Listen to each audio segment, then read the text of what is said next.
Hello and welcome to the CEO Show brought to you by the CEO Magazine. This is your host, Nick Bradia. Salim Ismail is a serial entrepreneur, past head of Yahoo's internal incubator Brickhouse, and co-founder of the renowned Singularity University with a mission of impacting 1 billion lives. Salim talks about the critical role a mission statement plays in the success of organizations. This is a transformative conversation that no serious entrepreneur can afford to miss.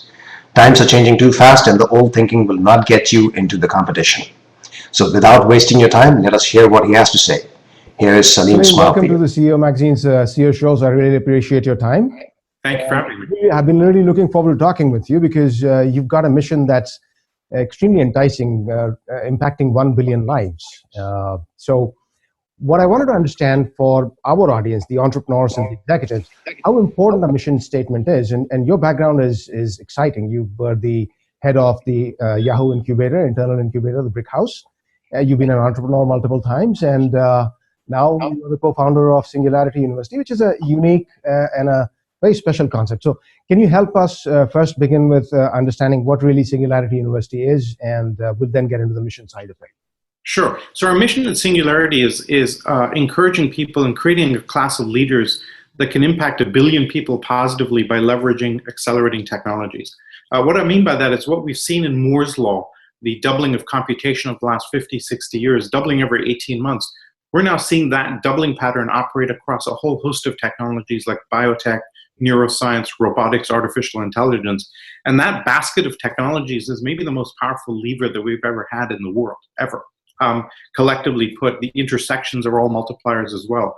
And so what we're trying to do is encourage people to come in, learn about the future of these technologies, and then go create a company, create an NGO, research initiative that aims to impact 1 billion people positively. So we're one part incubator, one part think tank, one part academics. So, the traditional model of learning, school and university, has been around since, God knows, maybe 500 years, as you said earlier one time to me, but also I would say even backwards until we go back into some of the Indian systems, the Gurukul system, which was very different, but I haven't heard of any other method. We're still following the same model. So the disruption needs to have happened. The information pushing into people's minds. So that has changed. That's one thing, but it's not that different. For example, we used to learn in 3 dimensions. You had a guru or a Greek teacher, and you were an apprentice, and you went and learned by doing things out in the field, right? Right. Over the last few hundred years, we went to 2-dimensional learning, and you learned off a page or off a screen. And essentially, what's happening today is with the rise of robotics and 3D printing, we're going back to 3-dimensional learning. And the best way today to learn is by doing. Experiential learning. Experiential, because more importantly, because the subject matter is changing so fast. Right, let me give you a crazy example. We teach neuroscience as one of our subject areas. If you're doing today a master's degree in neuroscience, by the time you finish your degree, you're out of date. And that's true for advanced robotics. It's true for biotech. It's most of the subject areas. So we are at a point today where this teaching of subject cannot keep pace with the pace of change in that subject area. And we've just never seen that before. So we have to create entirely new mechanisms, challenge-based, just-in-time pull mechanisms of learning, where you pull down modules of learning when you need it for the task at hand, rather than the push model where you get a bunch of kids together and you try and shove algebra into them, right? And so that's what we're seeing as a transition point. And because of the complexity involved, really, the traditional cognitive learning is not going to work. There's a whole lot of behavioral changes required, attitudinal changes required. And so and that again is changing so fast. In us, the first generation of the web, for example, was to store your information and act as your personal disk drive with Yahoo, AOL, product information, all that stuff on the web. The second generation was to share. And now just in the last couple of years, it's flipped around, and the new model is to share and not store. And so that requires a completely different way to relating to content, relating to the web experience. And it's completely freaking out the Facebooks of the world who've seen their entire model invert, which is why Facebook is paying so much for something like WhatsApp. And so the cognitive changes required in the population to deal with this acceleration is something we've never seen before as well.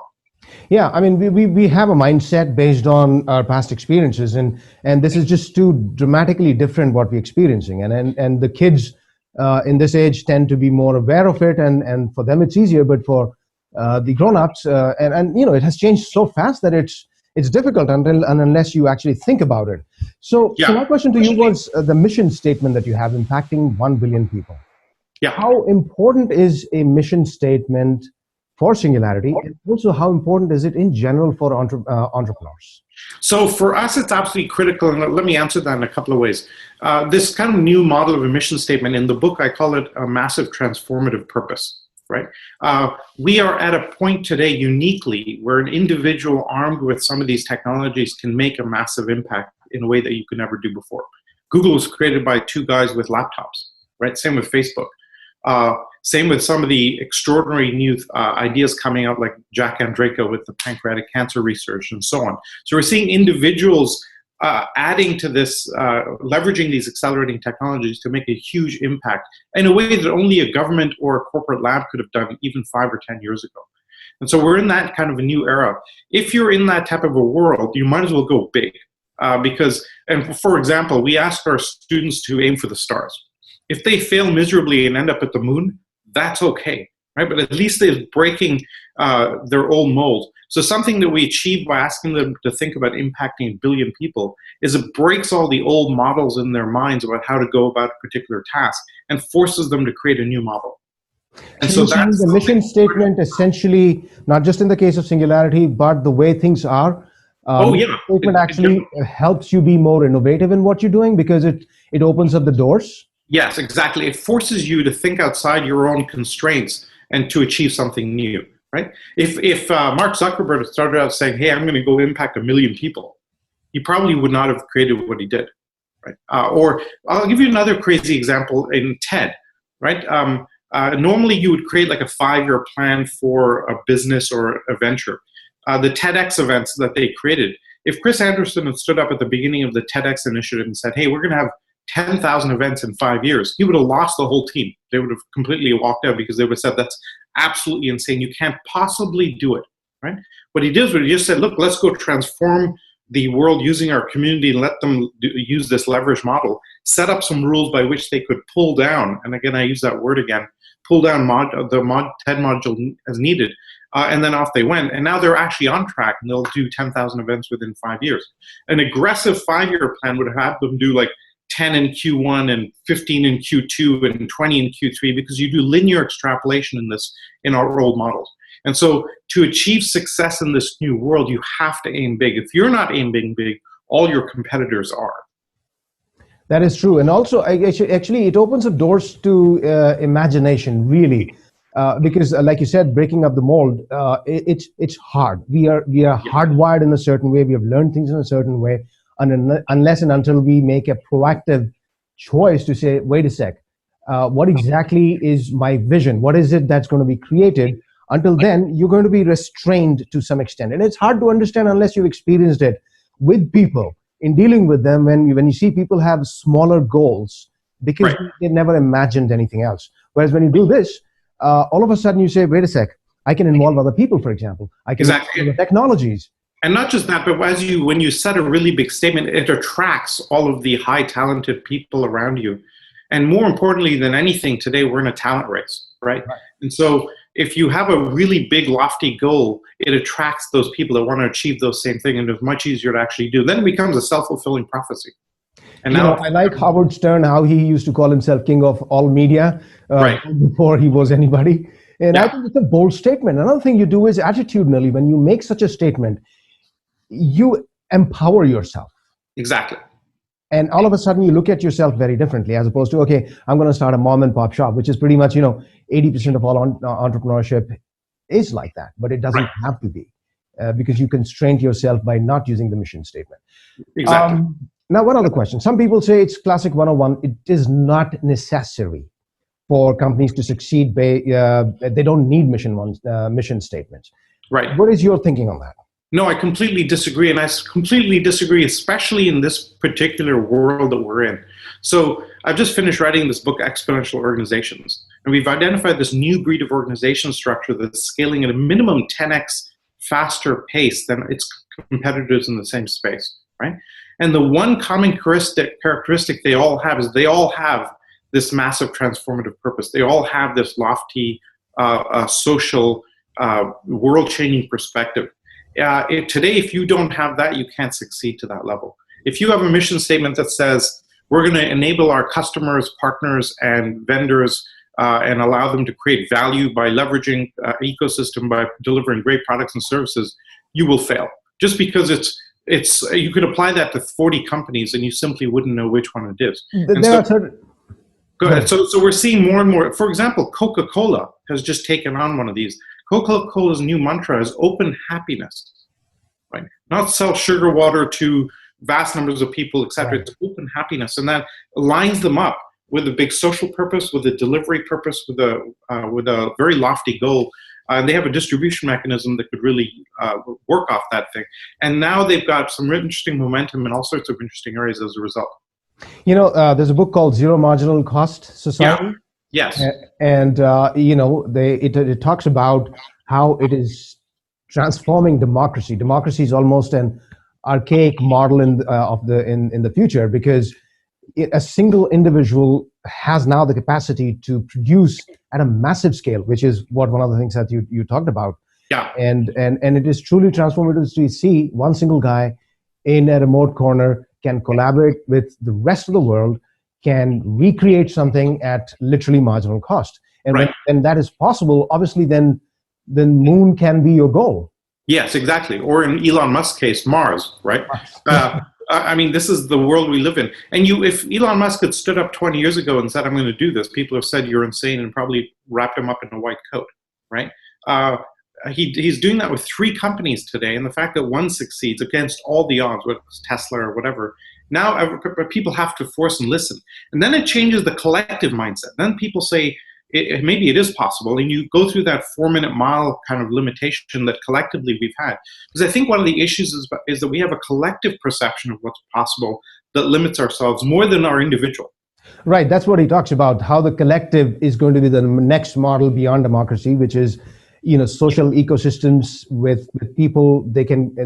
It's almost like the village bazaar model that exists in the writ large all this society, accepting that it's now writ large. That's exactly. And this is part of the reason that we exist, is we're seeing the end of these old models, right? As you get to the zero marginal cost society, and actually the exponential organization concept gets you to that point. It's how do you organize for that particular model is really how to think about what we're doing there. We have to rewrite all of the rules for society. I make the point when I do presentations that every single mechanism by which we run the world today, our civics and our politics and our legal systems and healthcare and intellectual property and religion, you name it, all designed for a world a few hundred years ago, right? Not for the world of today. As a statistic, we have, if you went back 10 years ago, we had about 500 million connected devices to the internet. Okay? Today we have about 9 billion. By the end of this decade, we'll have 20 billion. Or 50 billion, sorry. And a decade after that, we'll have 1 trillion. So we're going to go from 9 billion connected devices today to 1 trillion in a decade or a decade and a half. We think we're 30, 40 years into the information revolution. On that metric, we're about 1% of the way there. Most of the disruption is actually ahead of us. Ahead of us. Yeah. And so wrapping your head around that is something that requires a completely different mindset. And then how do you take advantage of that is something we've been thinking about. Well, yeah, you have to be futuristic. You have to be able to connect all these dots of the transformations that are taking place in our society, not just the internet. Internet is the enabler. Right. It's just the technology, but what it's opening doors to is imagination, literally. And so that be the case, if you have a lofty mission statement or a vision, you can think beyond your traditional mindset. You know? Yeah, and you said an important word. Really, the restriction today is our imagination. Right, at an individual level, but then more so at the collective level, because individuals can kind of go crazy and imagine real things, but depending on where they are, the collective that they seem to be in, that will pull them back down. Right, and this is the case with entrepreneurship in many parts of the world. Silicon Valley is unique. One of the unique advantages is somebody says something crazy like, I want to go to Mars. People don't say you're crazy. They say, oh, well, how do you plan on doing that? And they look, and they at least listen. In most other places you say that, they go, okay, have some pills and go step over there. In most in places, even in the US, they would do that, right? Yeah, Midwest is one such place. Yeah. But apart from that, let's assume that that this transformation had not taken place and we were back 30 years. Yeah. What's your take on the value of a mission statement and the need of a mission statement for an entrepreneur? It's still critical because it gives a centering principle about what you're trying to achieve. And as you grow, the legal department will take on that kind of, it creates culture, right? And then so depending on how you want to approach, so for example, Google is what now, 15, 18 years old. They have this idea of organize the world's information. That's their big transformative purpose. And whenever that some small department somewhere, they're trying to decide between some operating system or another, some architecture or another, they're constantly asking the question, which one will help organize the world's information better? And so that kind of vision and mission statement articulates and delivers a guiding principle for all of the actors in the company and in the ecosystem, and gives clear direction as to where things want to go without having to be explicit every single time, right? Otherwise, every single time, the little department or individual has to come back to the CEO and say, what do you want to do? The CEO has to think about it. So it actually disseminates guidance in that way. So even if you went back a while ago, it's still very, very critical. Now even more than ever, because we're living in this kind of scalable virtual corporations that kind of scale beyond our organizational boundaries, it becomes even more critical now. Yeah, Google is absolutely a perfect example in many ways, that it's not the sum of all the individuals working there, but the collective is so much more powerful, and it has a multiplicative, even exponential effect, and getting the right people in the team creates a sense of culture, and it's the culture that drives an organization. It's the culture, really the collective, that drives the growth of an organization. Right. So to recognize, in fact, I'm supposed to be co-authoring a book with John Mattone, one of the top 100 thinkers, with John Wiley and Sons, on cultural transformations. And I would love to have another chat with you on the topic of cultural transformation. Absolutely. My favorite quote around that is Chip Conley, who frames it as follows: "Culture is what happens when the boss is away." And I think that's a great way of thinking about the culture. That's a great way of thinking, and it sounds similar to when I used to teach. I used to teach statistics at the graduate level. I used to say, education is what's left behind after 20 years after graduating. Excellent. Great. It really, that's the transformation that has taken place of the individual through education, not the information. Information doesn't matter. Yeah. You can always, these days particularly, you can always find, one day probably there'll be a chip inserted in our head, and Wikipedia or Google or whatever, you will have access to information. Information is not going to drive growth. Information is not going to drive our actions. It will support and help you make more precise decisions. But Agreed. that has to be set by you as an individual. Agreed. That is an attitudinal issue, and that's a cultural issue, internal culture of a human being, so to speak, your values and systems, and that goes for the organizations as well. Yeah. And the power that needs to be realized, I always say, is look at a storm. Storm happens, it happens, a tornado, and it's gone. Something happened. A bunch of things came together at a certain point in time, and you have immense power of destroying. In this case, it cannot be creating, but it's mostly destroying. And same thing as an organization. When you bring a set of people together and a culture together, all these things, boom, you have a revolution, which Google is a perfect example. Very true. Do you give any guidance to your students at Singularity on how to craft a mission statement? We do. We operate off the three words that I mentioned. It has to be massive, it has to be transformative, and it has to be purposeful, right? Massive because, again, if you want to impact the world, and mostly entrepreneurship is an irrational act, right? You don't do it, the statistics are completely against you. Right. You don't do it for the money. You do because there's some unsatisfied urge, unstoppable urge for you to solve a big problem or to solve a problem. It doesn't matter what that problem is. And so if you're going to do that, then you want as big an impact as possible. That's where the massive comes in. The transformational comes in where it's absolutely necessary to break through the status quo and do something quite different and completely new, right? Whether it's YouTube or Facebook or I remember when Katerina and Stuart were creating Flickr, the conventional wisdom was that nobody would want to share photographs online. I mean, that's crazy. You have your photographs, they're private, et cetera, et cetera. So they broke through that mold and that collective barrier that we've talked about already. And we're able to do something quite transformative to the imagery and photography and video space, and led us to where we are today. And then the third part, it has to be purposeful. Purposeful meaning it has to serve society. And I think those three elements combined give you that new way of looking at the world. And our thesis is that if you don't have kind of those three components, or that mission statement, the vision, your organization will not achieve the success that other ones will. That's possible. Absolutely, yeah. Absolutely. I mean, I'll give you how dramatic. We've been tracking about 60 what we call exponential organizations. We can't find a single one that does not have this big transformative purpose. Not one. And so that's really indicative, I think, of where things are heading. Now, just to play the devil's advocate from the conservative people Sure. who have reached out to me based on my requirements, and so I wanted to raise that question. What about matured industries? Yeah. Do they also need a lofty ideal, or can they go the status quo? No, they're going to need, they can't do the status quo. So let me frame this in a couple of ways. If you're in an information-driven business, social networking, online ads, etc., you definitely need it. There's no question. A second category would be where your product is physical but is heavily information-enabled. Amazon, right, is shipping books but is very information-driven by the way it thinks. Or Apple, the product may be physical but all the revenue comes in on a digital basis. And then you've got the traditional, very status quo industries, oil and gas, construction, mining, transportation. And you would think that they would be somewhat immune from this, but it turns out that they're not. And the reason is that because we're information enabling everything, the whole phenomena of fracking, which is now delivering the US energy independence, is a technology breakthrough leveraging accelerating technology, sensors, statistics, data, new visioning and imaging techniques to see where the gas is and so on.